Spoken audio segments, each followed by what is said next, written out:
Alhamdulillahi Rabbil Alamin. Wabihi nasta'inu ala umuri dunya waddin. Wa sallallahu ala nabiyyina Muhammadin wa ala alihi wa sahbihi ajma'in. Amma ba'd. Kita panjatkan puja dan puji syukur kehadirat Allah Tabaraka wa Ta'ala.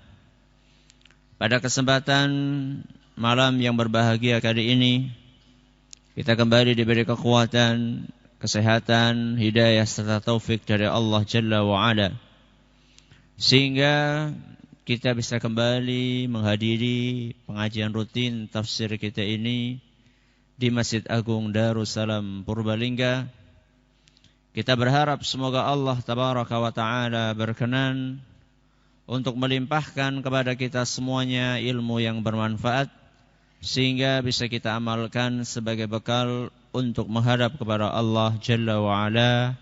Amin ya Rabbal Alamin. Salawat dan salam semoga senantiasa tercurahkan kepada junjungan kita Nabi besar Muhammad sallallahu alaihi wasallam, kepada para sahabatnya, keluarganya, dan umatnya yang setia mengikuti tuntunannya hingga di akhir nanti. Para hadirin dan hadirat sekalian yang kami hormati, dan juga segenap pendengar Radio Insani 88 FM di Purbalingga dan sekitarnya, para pendengar Radio Roja di Jakarta, di Bandung, di Lampung, dimanapun Anda berada, para pendengar Radio Bas FM di Solo Tigo dan sekitarnya, radio kita di Cirebon dan sekitarnya, Radio Al-Hikmah di Banyuwangi dan sekitarnya, serta para pemirsa Yufid TV yang semoga senantiasa dirahmati oleh Allah Azza wa Jalla. Pada malam hari ini kita akan melanjutkan penjelasan tentang tafsir ayat yang terakhir dari surat Al-Bayyinah, yaitu ayat yang ke-8,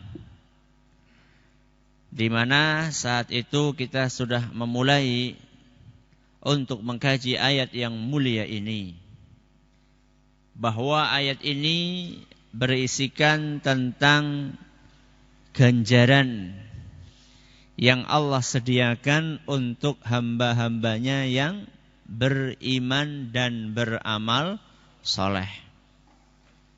Kata Allah, jazaohum inda rabbihim jannatu adnin tajri min tahtihal anhar khalidina fiha abada. Kemarin kita baru sampai situ. Jazaohum inda rabbihim, ganjaran untuk mereka di sisi Allah, jannatu adnin. Apa itu? Surga Aden. Jannatu adnin tajri min tahtihal anhar, mengalir di bawahnya sungai-sungai.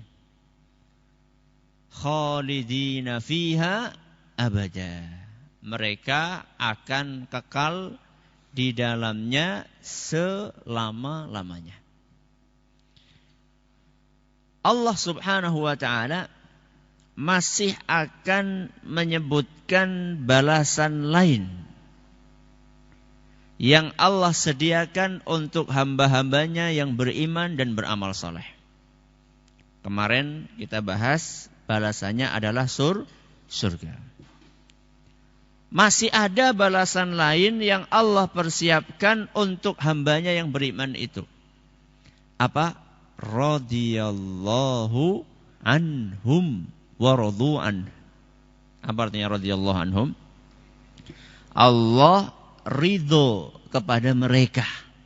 Siapa mereka di sini? Orang-orang yang beriman dan beramal saleh. Allah ridho kepada mereka dan mereka ridho kepada Allah. Berarti selain orang-orang yang beriman dan beramal saleh akan mendapatkan surga, mereka juga akan mendapatkan ridho dari Allah Azza wa Jalla. Kira-kira antara ridho sama surga itu lebih istimewa mana? Ridho apa surga? Ya dua-duanya istimewa. Tapi kan pertanyaannya mana yang lebih istimewa? Seperti ada dua orang misalnya, saya katakan di masjid ini semuanya ganteng. Pastikan di antara yang ganteng-ganteng ini ada yang paling ganteng. Itu maksudnya. Lebih istimewa mana? Antara ridho apa surga? Ridho. Milih mana? Ridho orang dalam surga? Milih dua-duanya. Antara ridho dengan surga itu memang lebih tinggi ridho. Lebih tinggi ridhonya Allah dibandingkan surganya Allah. Kenapa? Karena ridho itu adalah sifatnya siapa? Allah. Sedangkan surga itu adalah makhluknya Allah. Ciptaannya Allah. Sedangkan ridho itu sifatnya Allah, berarti ridho itu bagian dari Allah. Bagian dari Allah jelas lebih mulia dibandingkan ciptaannya Allah. Makanya di dalam Al-Quran dan hadis Nabi SAW disebutkan bahwa ridho itu lebih besar daripada surga. Panjenengan bisa buka di dalam Al-Quran surat At-Taubah ayat 72. Surat At-Taubah. Surat At-Taubah itu surat nomor 9. Ya. Di dalam surat At-Taubah ayat 72 Allah Subhanahu wa taala berfirman, "Wa'adallahu al-mu'minina wal mu'minati jannatin tajri min tahtiha al-anharu khalidina fiha." Allah Subhanahu wa taala berjanji kepada kaum mukminin dan kaum mukminat. Allah menjanjikan kepada mereka akan Allah berikan kepada mereka surga tajri min tahtihal anhar. Apa? Mengalir di bawahnya sungai. Khalidina fiha. Mereka akan kekal di dalamnya. Wa masakina thayyibatan fi jannati adn. Dan kaum mukminin dan mukminat dijanjikan juga dengan rumah-rumah yang bagus sekali di dalam surga Aden. Berarti di sini Allah menyebutkan janjinya akan memberi surga. Lihat setelah itu Allah mengatakan apa? Wa ridwanun minallah. Apa ridwan? Keridhaan Allah. Wa ridwanun minallahi akbar. Apa akbar? Lebih besar. Ridhonya Allah itu lebih besar dibandingkan surganya Allah Azza wa Jalla. Makanya kan sering kita, ya sing digolet ya ridhone Allah. Kenapa? Karena ridhonya Allah itu lebih tinggi dibandingkan surganya Allah. Dzalika huwal fawzul azim, kata Allah Subhanahu wa taala, itulah kemenangan yang paling agung. Ini dalil dari Al-Qur'an yang menunjukkan bahwasannya ridho itu lebih istimewa dibandingkan surga. Dalil dari hadis Nabi sallallahu alaihi wasallam, sebuah hadis yang diriwayatkan oleh Imam Bukhari dan Muslim. Sebuah hadis yang diriwayatkan oleh Imam Bukhari dan Muslim yang menceritakan tentang dialog antara Allah dengan penghuni surga. Kata Nabi sallallahu alaihi wasallam, setelah orang-orang masuk ke dalam surga, Allah Subhanahu wa taala memanggil para penghuni surga, "Ya ahlal jannah." Wahai para penduduk surga. Dipanggil oleh siapa? Oleh Allah. Karena dipanggil oleh Allah, maka mereka mengatakan, labbaika rabbana wa sa'daik. Kami penuhi panggilanmu, wahai Allah, dan kami gembira mendengarkan panggilanmu. Fayaqulu hal raditum. Allah bertanya, kalian sudah ridho apa belum? Ini pertanyaan dari siapa? Dari Allah. Kepada penghuni surga. Gimana? Sudah puas apa belum? Kira-kira kalau kita masuk surga puas enggak? Bukan puas lagi. Pol. Puasnya apa? Pol. Ditanya sama Allah, raditum? Kalian sudah puas? Sudah ridha? Fayaqulun, mereka menjawab, wa ma lana la narda wa qad a'taitana ma lam tu'ti ahadan min khalqik. Ya Allah, gimana kami gak ridho? Gimana kami gak puas? Engkau telah memberikan kepada kami karunia yang belum pernah engkau berikan kepada satupun di antara makhlukmu. Yaitu dikasih surga. Kurang apa? Orang sudah masuk surga, apa saja minta ada di situ. Mau minta istri yang paling cantik, ada. Mau minta minuman yang paling seger, ada. Mau makanan yang paling lezat, ada. Mau rumah yang paling mewah, besar, ada. Mau minta apa? Semuanya ada. Kurang apa lagi coba? Maka ketika mereka ditanya sama Allah, puas kalian? Wahai Rabbi, apa alasan kami untuk mengatakan tidak puas? Apa alasan kami? Kami sudah ridho, wahai Rabbi. Maka kata Allah Subhanahu wa ta'ala, ana u'tikum afdhala min dzalik. Wahai para penghuni surga, aku akan berikan kepada kalian sekarang sesuatu yang lebih utama daripada apa yang kalian rasakan saat ini. Sekarang kata Allah, aku akan berikan kepada kalian sesuatu yang lebih istimewa dibandingkan surga yang kalian rasakan saat ini. Mereka heran. Ya Rabbi, wa ayyu syai'in afdhal min dzalik, wahai Rabbi, apalagi nih wahai Rabbi? Adakah sesuatu yang lebih istimewa dibandingkan surga yang kami rasakan dan kami nikmati saat ini? Fayaqul, uhillu alaikum ridwani, fala askhatu alaikum ba'dahu abada.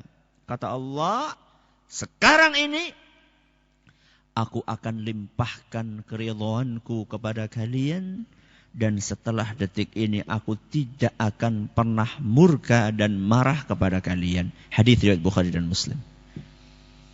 Berarti lebih istimewa mana? Ridho. Berarti yang kita cari mana ini? Ridho apa surga? Ridho apa surga? Ya dua-duanya. Orang dapat ridho pasti dapat surga. Ya. Seseorang yang diridhai oleh Allah, Allah Subhanahu wa ta'ala akan berikan kepada dia ganjaran berupa surga. Tapi boleh enggak kita minta surga? Boleh enggak minta surga? Boleh? Enggak apa-apa? Betul. Nabi SAW saja minta surga. Beliau sering berdoa, Allahumma inni as'alukal jannah, Allahumma inni as'alukal jannah, Allahumma inni as'alukal jannah. Ya Allah, aku minta surga, aku minta surga, aku minta surga. Siapa yang minta? Rasul SAW. Jadi enggak ada salahnya kita minta surga, akan tetapi di atas surga itu ada apa namanya tadi? Ridho. Kalau di atas surga ada ridho, untuk dapat surga gampang atau enggak? Untuk dapat surga susah enggak? Butuh perjuangan enggak? Butuh perjuangan. Kalau dapat surga saja butuh perjuangan, apalagi dapat apa? Ridho. Kira-kira seperti itu. Karena ridho itu lebih istimewa dibandingkan surga. Untuk dapat surga saja tidak mudah. Dalam arti membutuhkan perjuangan yang sangat panjang. Apalagi kita mencari ridhonya Allah. Pengen gak ridhonya Allah? Pengen. Caranya gimana? Caranya ada di dalam ayat yang kita baca tadi. Radhiyallahu anhum wa radu anhu. Radhiyallahu anhum artinya Allah ridho sama mereka. Wa radu anhu dan mereka ridho sama Allah. Berarti supaya kita diridhoi sama Allah, caranya gimana? Kita ridho kepada Allah. Gampang toh? Gampang gak? Teorinya gampang. Nah, gitu. Teorinya gampang. supaya kita diridhoi sama Allah, caranya kita harus ridho sama Allah. Ridho sama Allah sih gimana Ustaz? Nah, ini yang kita bahas malam hari ini. Kata para ulama, ridho seorang manusia kepada Allah itu ada 2 macam. Ada berapa macam? 2. Yang pertama, ridho kepada perintah dan larangan Allah. Ini yang pertama. Yang pertama, ridho kepada perintah dan larangan Allah. Yang kedua, ridho dengan takdirnya Allah. Apa yang kedua? Ridho dengan takdirnya Allah. Kita ulangi. Yang pertama, ridho dengan perintah dan larangannya Allah. Yang kedua, ridho dengan takdirnya Allah. Yang pertama dulu kita bahas. Ridho dengan perintah dan larangan Allah. Kira-kira maksudnya apa? Maksudnya kalau ada perintah dari Allah, kita nggak usah banyak alasan. Nah, itu kira-kira seperti itu. Contoh. Allah nyuruh sholat berapa kali? 5 kali. Rosan jaruk di korting. Nah, nggak usah minta di korting. 5 itu sudah merupakan apa? Korting dari 50. Ya. Jadi awal pertama kali sholat diturunkan, diwajibkan itu berapa kali? 50. Coba jangan bayangkan. 24 jam dibagi berapa? 50. Pira gue? Setengah jam lah ya kira-kira ya. Panjenengan bayangkan setiap setengah jam kudu apa? Sholat. Coba jangan bayangkan. Nembe turu, gue urung turu banget gue nembe apa? Yang namanya kita tidur coba. Yang namanya orang tidur apa blek langsung wermuk ora? Kan apa dulu? Macam-macam, angop disit, terus gelebak disit, ya enggak? Nah, baru kemudian 20 menit mulai les. Nah, nembe les. Allahu Akbar. Bayangkan. Nembe setengah jam. Kita suruh sholat. Setelah sholat, kira-kira kamu sholat kan wudhu dulu kan ya? Wudhu. Berarti ngantuknya hilang. Mulai lagi. Proses lagi dari awal. Allahu Akbar. Jadi 5 waktu kita sholat itu sudah merupakan kortingan dari 50. Sudah dikorting dari 50 jadi 5. Arep jaluk dikorting maning. Mau minta dikorting lagi. Sudah dikorting dari 50 jadi 5. Mau minta dikorting lagi. Kortingnya keterlaluan pula. Mintanya seminggu sekali. Tur Jumatan dok. Ada yang lebih parah lagi. Minta dikorting setahun 2 kali. Allahu Akbar. Orang-orang yang kayak gini bagaimana akan mendapatkan ridhonya Allah. Sedangkan mereka tidak ridho dengan perintah Allah. Yang memerintahkan kita supaya sholat 5 waktu adalah Allah. Contoh yang lain sering saya ingatkan, perintah untuk menutup aurat. Ibu-ibu diperintahkan Allah untuk memakai jilbab. Tidak usah banyak protes. Tidak usah banyak alasan. Ya. Atau tidak usah minta banyak korting. Sekarang kan, jilbab kok kayak gue lah. Mandan kayak titik ya. Supaya agak gaul dikit gitu loh. Tambahi pentul-pentul yang dure. Apa maning? Dijirat nang apa? Di leher. Jadi apa istilahnya itu jilbab apa? Jilbab cuma sekedar aksesoris nggo nutupi kepala tok. Rambut yang seharusnya ditutupi malah dijadikan aksesoris jadi kayak apa? Kayak gunung kayak di atas ini ya. Jilbab Jilbab yang fungsinya untuk menutup aurat berubah menjadi jilbab untuk menonjolkan aurat. Makanya ada istilah jilbab. Jadi jilbab yang justru malah membuat orang itu jadi penasaran, isinya kayak ngapa. Nun sewu Bung nggih. Ini saya bicara kenyataan. Jadi ada sebagian orang pakai jilbab malah stalaktit, stalagmitnya itu semakin kelihatan. Tahu stalaktit, stalagmit? Tahulah, masa nggak tahu?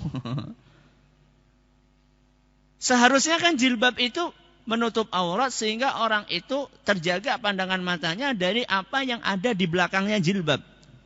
Yaitu lekak-lekuk tubuhnya wanita. Nah sekarang jilbab yang dijual-jual banyak di antara jilbab-jilbab, bahkan boleh saya katakan mayoritas, itu justru bukan menutup aurat tapi menonjolkan apa? Aurat. Sampai kadang-kadang saya baca itu saya nggak mudeng ya. Islami gaul. Si kepriwe ya. Tambahi syar'i maning, astagfirullah. Kepriwe jane iki bisa-bisane gaul syar'i Islami. Ya Allah, iki kepriwe sih goleng gabung kata-katane. Nek arep ngomong gaul ora usah tambahi Islami. Maksudnya itu gaul, ya gaul ini dalam arti ya bukan berarti seorang muslim itu enggak bisa gaul, bisa. Tapi gaul yang tidak menyelisih syariat gitu loh. Nah, kalau sudah seperti itu, tadi yang saya katakan, jilbab yang menunjukkan stalaktit dan stalagmit tadi, itu apa bisa dikatakan syar'i? Gak bisa. Makanya tanggung jawab ini di hadapan Allah. Ya, yang membuat brand. Apa brand? Brand itu brand, bukan. Yang pakai apa? Merek, yang buat merek nama Islami atau syar'i itu hati-hati pakai kata-kata seperti itu. Jadi kalau misalnya belum tahu persis bahwa saya itu syar'i, jangan pakai label apa? Syar'i. Itu bisa jadi banyak orang yang tertipu dan nanti Anda akan mempertanggungjawabkan kata-kata itu di hadapan Allah Subhanahu wa taala pada hari kiamat. Nah, kamu promosi katakan syar'i padahal itu enggak syar'i. Banyak orang-orang yang baca itu syar'i, akhirnya dia oh ya mesti di dalam ini isinya apa? Syar'i tok. Padahal sebenarnya tidak syar'i. Ini ya. Yang pertama, ridho dengan perintah dan larangan. Termasuk larangan. Tadi kan perintah sholat, perintah apa? Pakai jilbab. Ada perintah, namanya perintah, ada larangan. Ini juga kita harus ridho. Ketika Allah Subhanahu wa taala mengharamkan sesuatu, contohnya riba misalnya. Contohnya riba. Gak usah terlalu banyak alasan. Kalau memang itu sudah diharamkan oleh Allah Subhanahu wa taala, tinggalkan. Gak usah alasan nanti anak saya makan apa, nanti anak saya makan apa, nanti istri saya makan apa. Yang ngasih makan itu bukan riba. Yang ngasih makan siapa? Allah Subhanahu wa taala. Itu ridho. Makanya di dalam Al-Quran, surat At-Taubah ayat 62. Tadi surat At-Taubah nomor berapa tadi? 9. Dalam surat At-Taubah ayat 62, Allah Subhanahu wa taala berfirman, wallahu wa rasuluhu ahaqqu an yardauhu. Allah dan Rasulnya lebih pantas untuk dicari keridhoannya. Jadi kita itu seharusnya lebih memikirkan mencari keridhoannya siapa? Allah dan Rasulnya. In kanu mu'minin, kata Allah. Kalau mereka benar-benar beriman. Berarti salah satu ciri khasnya orang yang beriman itu adalah kalau mendapatkan perintah Allah dan Rasulnya langsung sami'na wa ata'na. Orang Jawa mengatakan sendiko dawuh. Ya. Gak usah banyak alasan. Ya. Meluruskan barisan dalam sholat.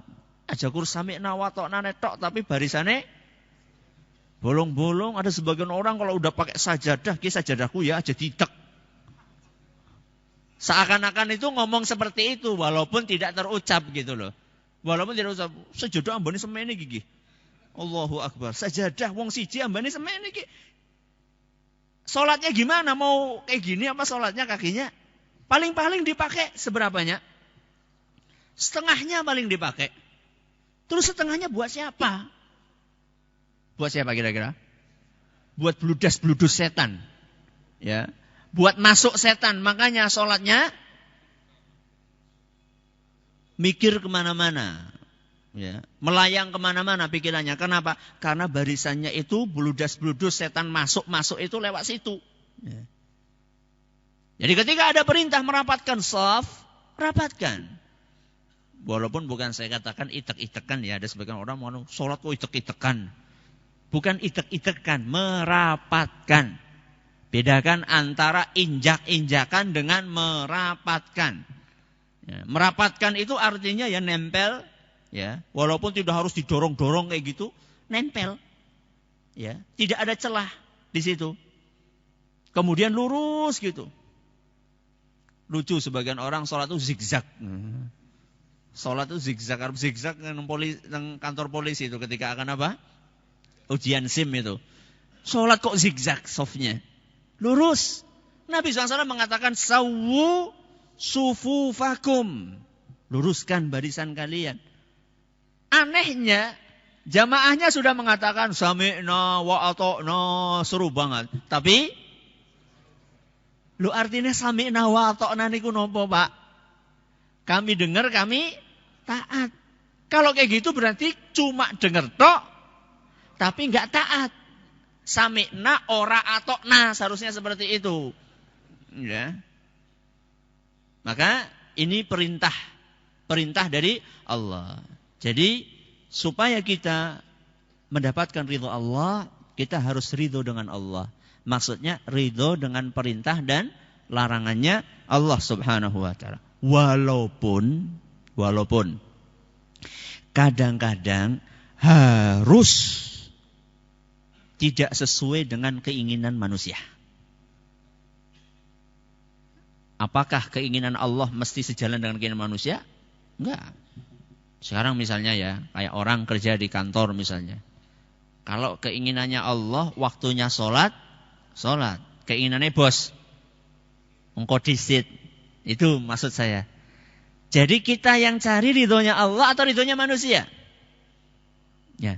Kalau yang kita cari ridhonya Allah dan kita pengen diridhoi sama Allah, walaupun harus mengalahkan kemauannya manusia, maka kita kalahkan.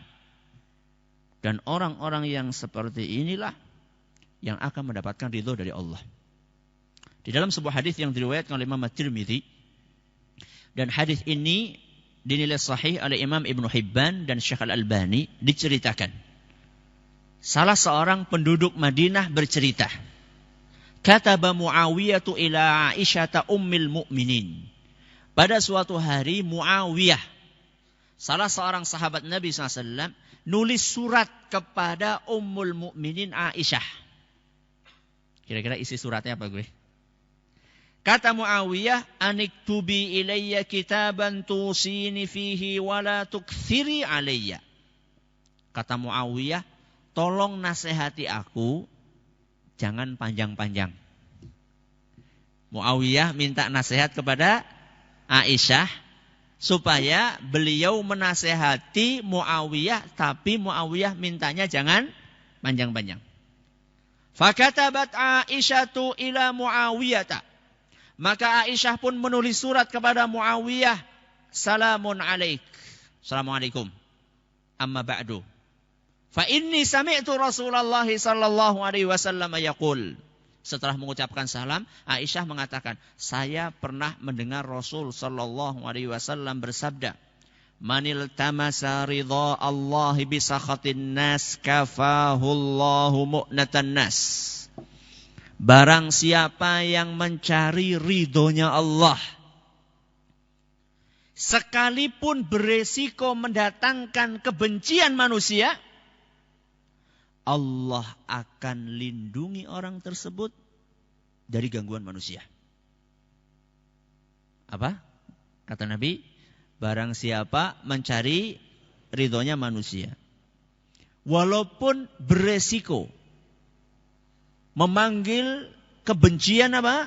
Dari manusia, Allah akan jaga dia, akan lindungi dia dari para manusia.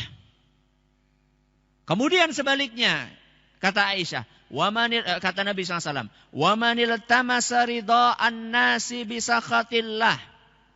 Barang siapa mencari ridhonya manusia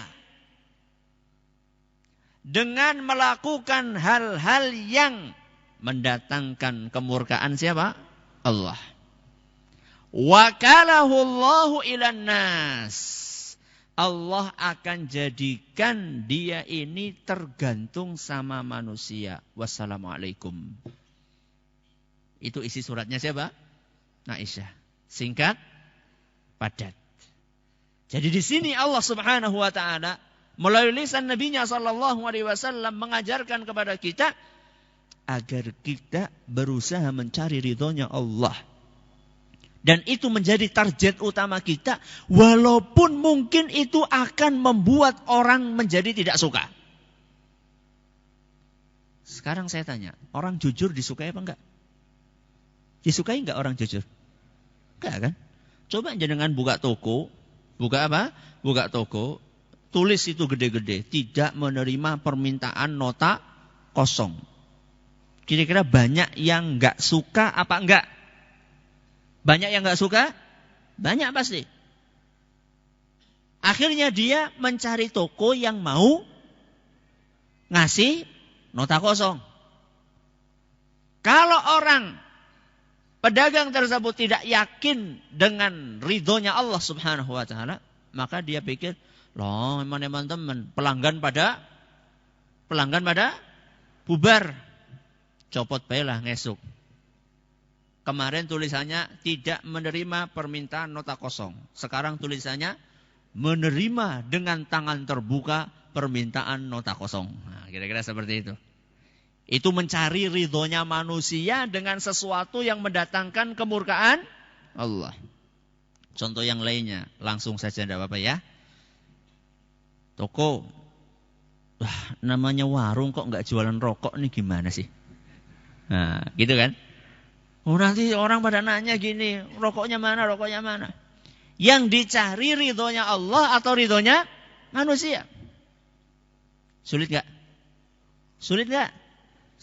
Justru katanya rokok gue sih paling laris, tapi untungnya paling sedikit. Ustadz kok tahu?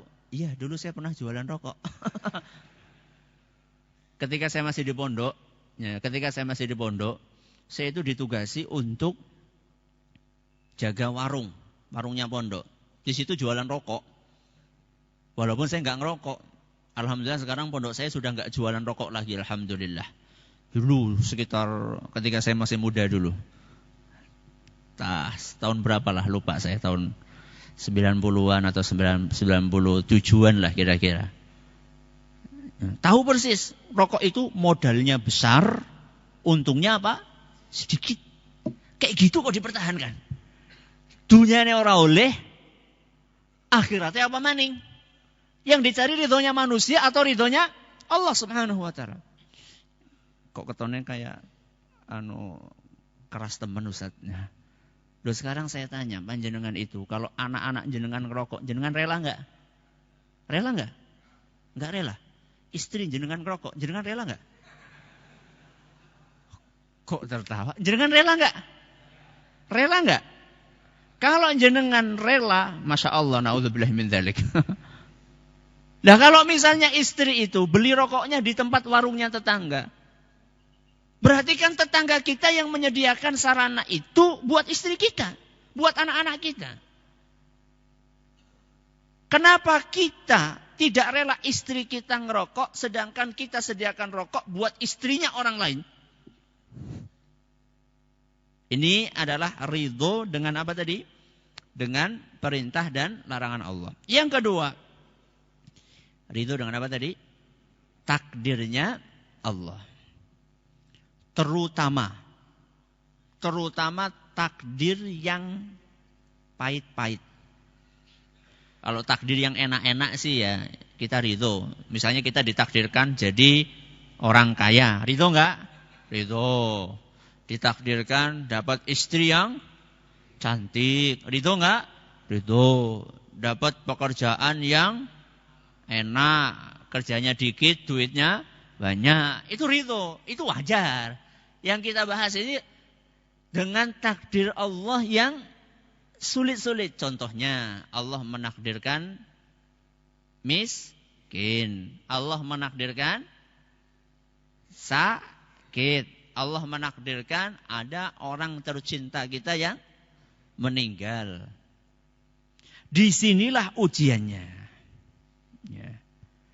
Jadi kalau kita sudah ridho dengan apa yang ditakdirkan oleh Allah, walaupun rasanya pahit,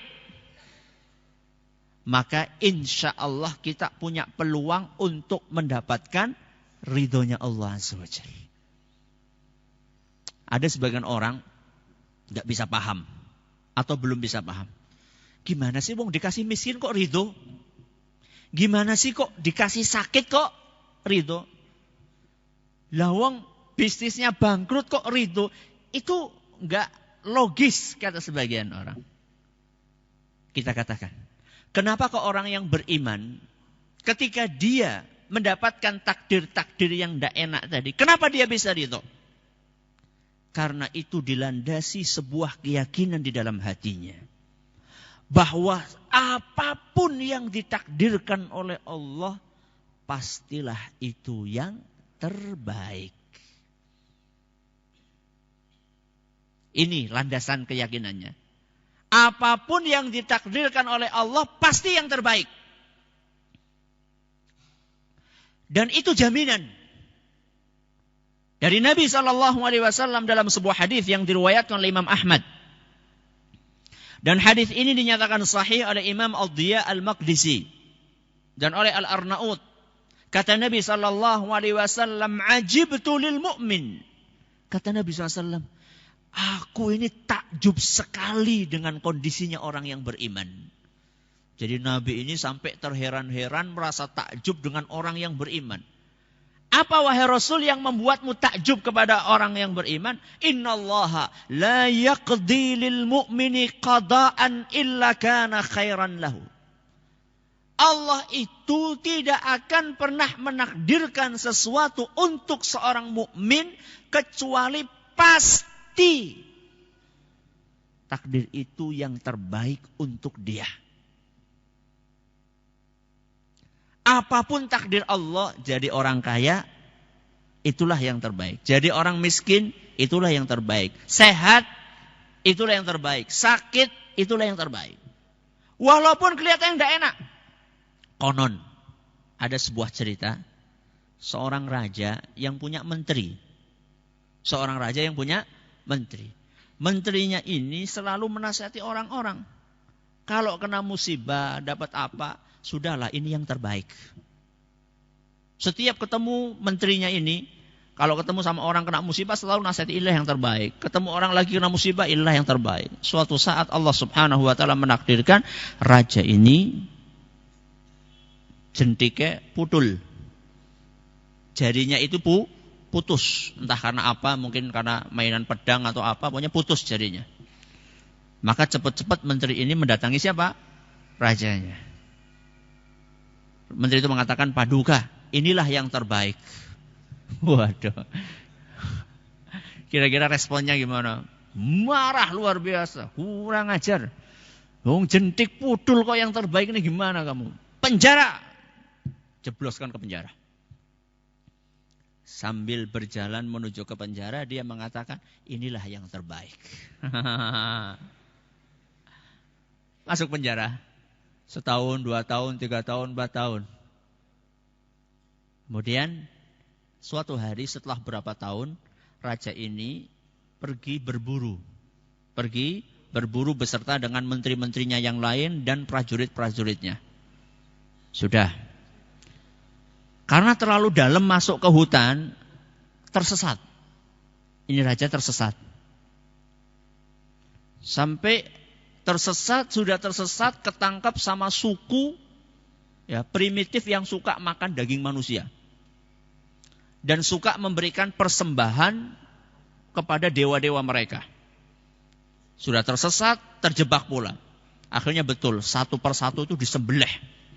Ya, satu persatu dari menteri-menteri tadi, prajuritnya semuanya disembelih satu-satu. Tinggal setelah semuanya habis, tinggal siapa? Rajanya. Sudah siap itu akan disembelih, tangannya sudah siap. Begitu ngelihat tangannya, loh, kata kepala suku, ini kok jadinya kurang satu. Ini tidak sah ini. Karena Tuhan kita ini, dewa kita hanya menerima yang sempurna. Tidak sah ini. Ayo lepaskan. Allahu Akbar. Dia langsung ingat siapa? Menterinya. Kata dia, subhanallah, memang apa yang ditakdirkan Allah itu yang terbaik. Akhirnya begitu dia lepas, lari, pulang ke kerajaan, pertama kali dia siapa? Keluarkan itu menteri. Maaf saya sudah berbuat salah, mendolimi kamu. Jadi memang ini yang terbaik. Kalau saya jadinya nggak putus, saya sudah disembelih saya. Tapi ngomong-ngomong, kata si raja itu kepada menterinya, kamu kan ketika masuk penjara kamu ngomong ini yang terbaik. Baiknya di mana? Kata si raja kepada menteri. Sekarang kan rajanya sudah paham hikmah di balik jadinya putus. Ya. Sekarang dia balik tanya kepada menterinya, hikmahnya apa kamu masuk penjara? Kata menterinya, loh kalau saya nggak masuk penjara, kemarin saya ikut sama jenengan. Saya ikut sama jenengan berburu dan saya termasuk orang yang disembelih. Inilah yang namanya takdir Allah itu yang terbaik. Kenapa kok kita bisa meyakini seperti ini? Begini ya, konsepnya kayak gini. Manusia itu segala sesuatunya terbatas. Ilmunya terbatas, pengetahuannya terbatas, pertimbangannya terbatas, kebijaksanaannya terbatas, semuanya terbatas.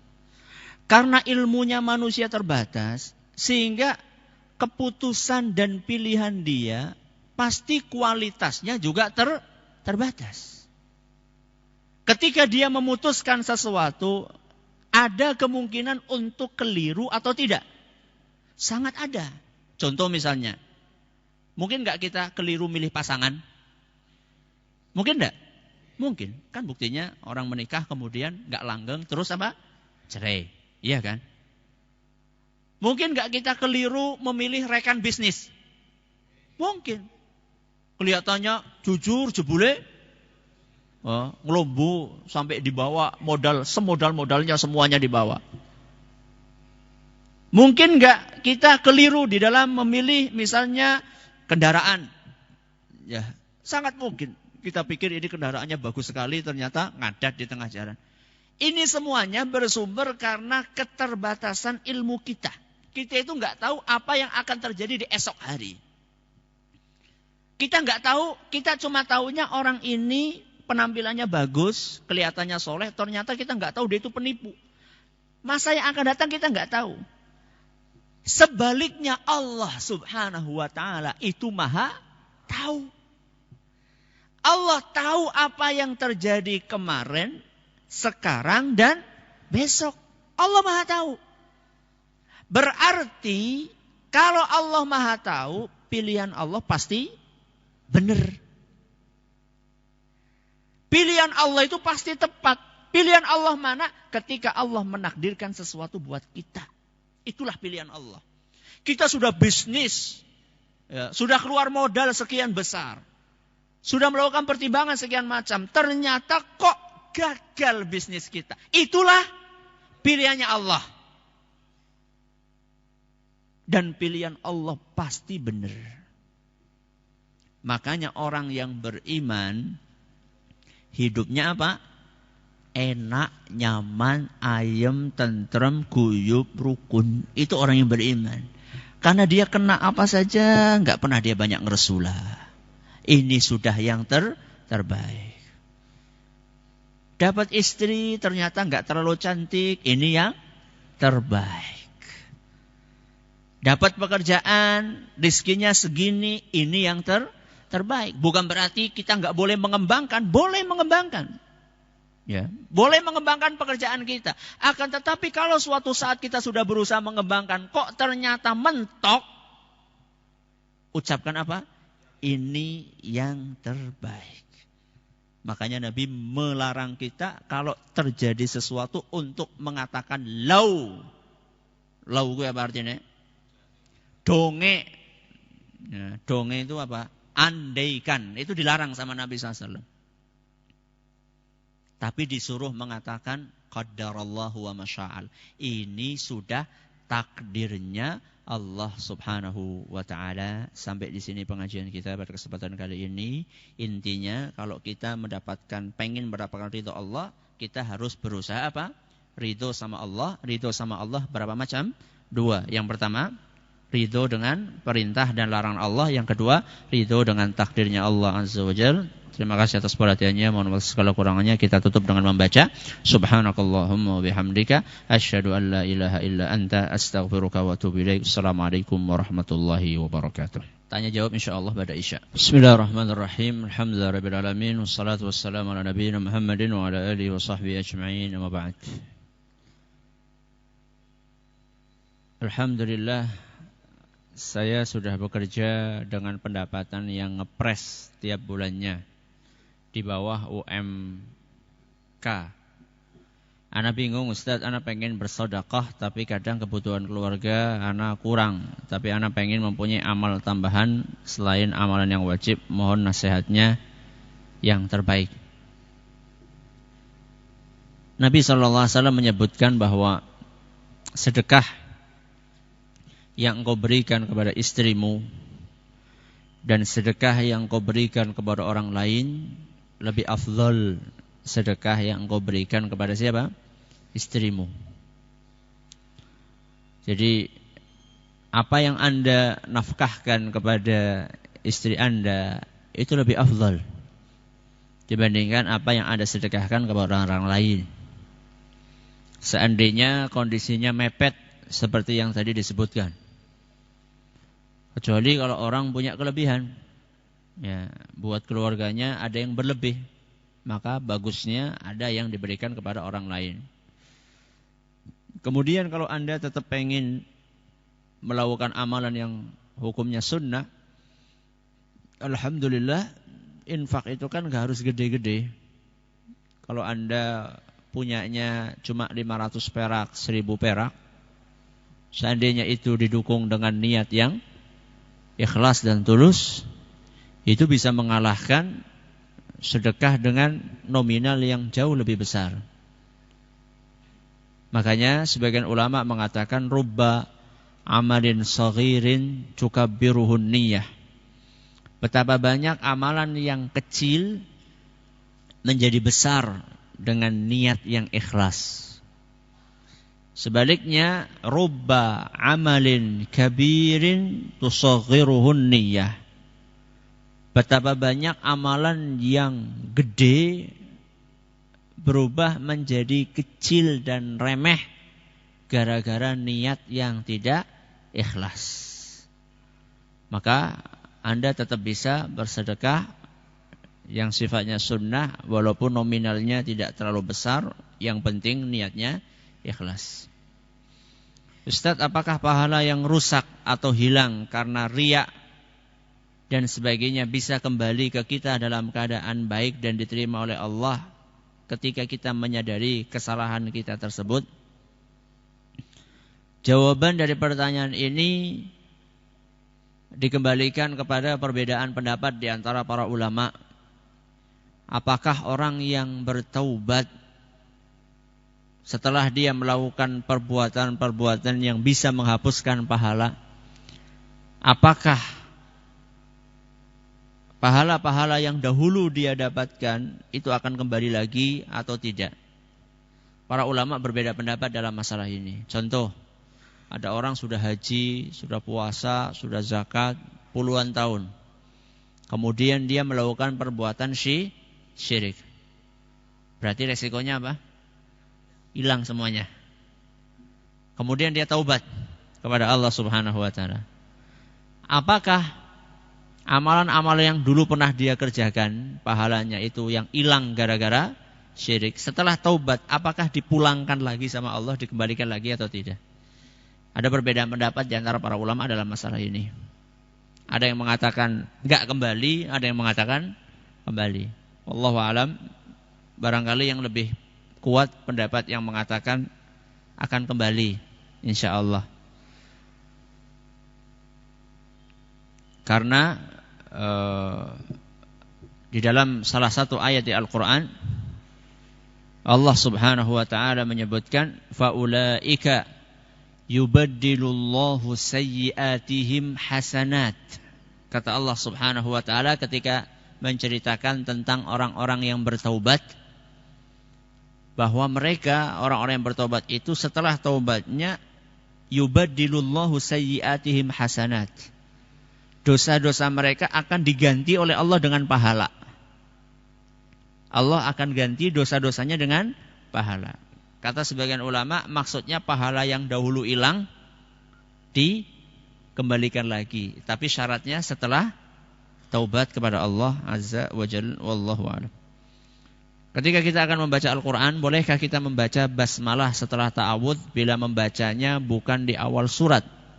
Wallahu a'lam, setahu saya etikanya membaca basmalah itu kalau membaca Qur'annya di awal surat atau perpindahan dari satu surat ke surat yang lain. Itu yang saya tahu. Adapun yang selainnya saya enggak tahu. Ustaz, apakah di surga ada kendaraan? Pengen apa? Pengen BMW? Enggak tahu saya. Ya. Akan tetapi di surga itu semua yang diinginkan manusia ada. Ya, semua yang Anda inginkan ada. Itu di surga. Kalau secara detail apakah ada motor, mobil, apalagi sepur, saya nggak tahu itu. Ya.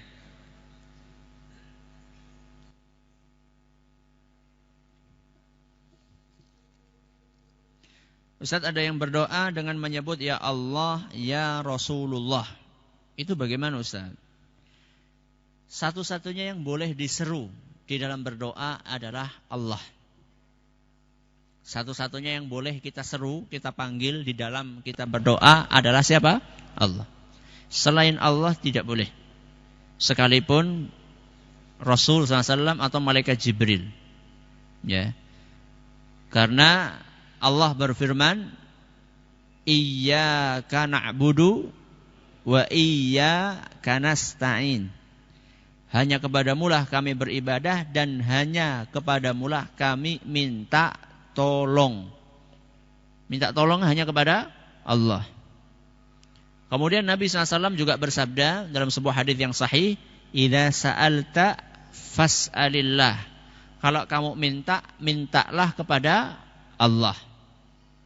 Kemudian dalam ayat Al-Quran yang lainnya, Ud'uni astajib lakum. Berdoalah kepadaku. Siapa aku di sini? Allah. Ya, banyak sekali yang menunjukkan hal tersebut. Bolehkah kita GR bahwa kita akan masuk surga? Maksudnya apa? PD atau husnudzon? Ya, begini ya. Kalau maksudnya adalah PD, terlalu yakin sehingga kemudian Anda mengesampingkan beramal, ini berarti Anda sedang tertipu oleh syaitan. Wah, maksudnya wong kaya nyong orang mlebu surga lah.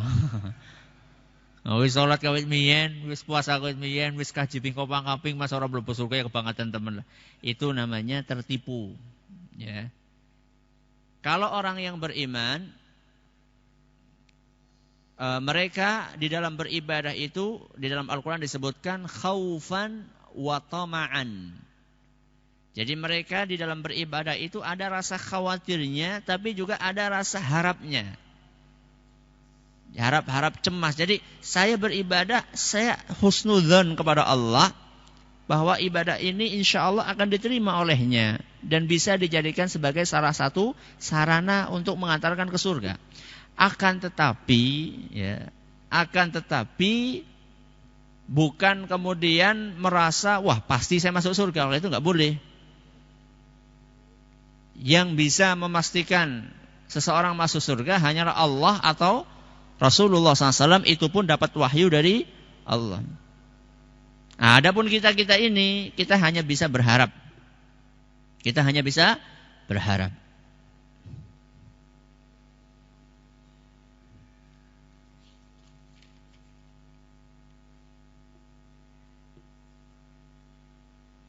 Ustaz, pada hari Jumat kita dianjurkan banyak membaca sholawat. Sholawat yang paling afdol bagaimana? Redaksi sholawat yang paling singkat bagaimana? Betul, pada hari Jumat kita disunahkan untuk berbanyak sholawat. Kata Nabi SAW dalam sebuah hadis, Inna min afdali ayyamikum yaumal jum'ah. Sesungguhnya di antara hari yang paling afdal adalah hari Jumat. Kemudian setelah itu Nabi SAW bersabda, Fa'aksiru fihi minas salati wassalami alayya. Atau kama qala SAW.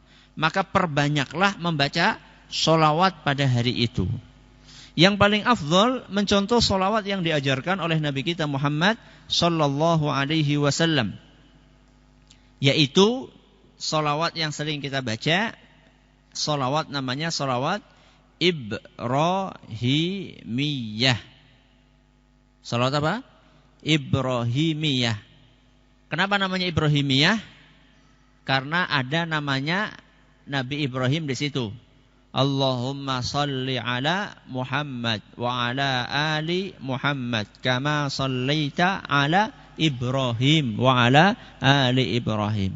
Makanya namanya sholawat Ibrahimiyah. Tidak ada sholawat yang lebih afdal dibandingkan sholawat yang diajarkan sama Rasul SAW. Tidak ada sholawat yang lebih afdal dibandingkan sholawat yang diajarkan oleh siapa? Rasul SAW. Kalau jenengan suruh milih antara mobil yang butut sama mobil yang baru yang bagus, milih yang mana? Yang bagus. Amalan cari yang paling afdol. Yang paling afdol adalah yang dicontohkan oleh siapa? Rasul SAW. Ya. Maka berusahalah untuk senantiasa mengamalkan apa yang diajarkan Rasulullah SAW. Ustaz, kalau misalkan kita sakit, kita boleh ikhtiar dulu atau kita terima saja untuk mencari ridho Allah. Nah, ini yang saya katakan tadi di akhir pengajian. Yang namanya ridho itu bukan berarti tidak usaha. Ridho dengan takdir Allah itu setelah kita berusaha. Makanya sering kita sampaikan, berusahalah, hasilnya terserah Allah. Tadi karena waktunya habis, ada sebuah hadis di mana Nabi SAW bersabda dalam sebuah hadis yang diriwayatkan oleh Imam Muslim. Nabi SAW mengatakan, ihris ala ma yanfa'uk. Bersemangatlah untuk berusaha mendapatkan apa yang bermanfaat untuk kalian. Ini perintah dari siapa? Nabi SAW. Berusahalah, bersemangatlah kalian di dalam mengerjakan sesuatu yang bermanfaat. Berobat bermanfaat enggak? Bermanfaat. Bekerja bermanfaat enggak? Bermanfaat. Bermanfaat di dunia maupun di akhirat. Bersemangatlah, kata Nabi SAW. Wasta'in billahi. Mintalah tolong sama Allah. Wala ta'jaz. Janganlah engkau bersikap lemah. Aja gampang kalah, aja gampang ngelokro. Belum apa-apa sudah kayak kerupuk kudanen. Kerupuk kudanen, kerupuk kudanen ya. Ya. Jadi kita ini disuruh bersemangat, bekerja bersemangat, berobat bersemangat. Ya. Tapi kata Nabi SAW, wa in asabaka syai'un fala taqul law anni fa'altu kadza lakana kadza wa kadza. Kalau sampai engkau ketimpa sesuatu, sudah berusaha kok ternyata tidak sukses, jangan sekali-kali engkau mengatakan andaikan dan andaikan. Ini yang namanya ridho ini di sini nih. Berarti setelah apa tadi? Setelah berusaha. Jadi kalau sampai kalian sudah berusaha, ternyata usahanya gagal, buka bisnis. Apa biasanya sekarang? Bisnis apa? Yang lagi booming bisnis apa ya? Franchise apa misalnya lah ya. Apa produk yang lagi terkenal sekarang. Ternyata cuma sebentar terkenalnya. Setelah itu, padahal kita sudah bayar sekian puluh juta. Jangan katakan, andaikan dulu saya tidak franchise. Walakin kul, kata Nabi SAW, tapi yang tepat, ucapkanlah qadarullah atau qadarallah wa ma syaa fa'al. Iki wis takdire Allah. Itu saja. Inilah namanya ridho. Fa inna law taftahu amal syaitan, karena kata-kata andaikan, donge itu buka pintunya setan. Coba sih jenengan, sudah gagal bisnisnya, masih diumpat-umpat oleh istri. Rasanya kepriwe? Tukaran bok, tambah rame kan. Sudah rugi, dimarah-marahi sama istri. Bok, mas, bok aku wingis ngomong, orosan dadakan kayak gue, telam bok. Nah, bayangkan, sudah bisnisnya bangkrut, dimarahi sama istri, akhirnya timbul cekcok, cerai. Itu namanya membuka pintu setan. Termasuk kecelakaan juga seperti itu. Wis tak omongi rosan dadakan motoran, wis kon bis bae. Mbok dadine kaya kiye, mbok. Wis sikile tugel domai maning. Kenapa? Karena tidak ridho dengan takdirnya Allah. Kalau ridho takdirnya Allah, mas sabar, enak sekali kan? Ya, walaupun kaki ini sakit, ya, karena patah, tapi kan secara psikologis itu dihibur. Coba, kalau orang sudah kakinya patah, dimarahi, ini susah lahir batin itu. Fisiknya sakit,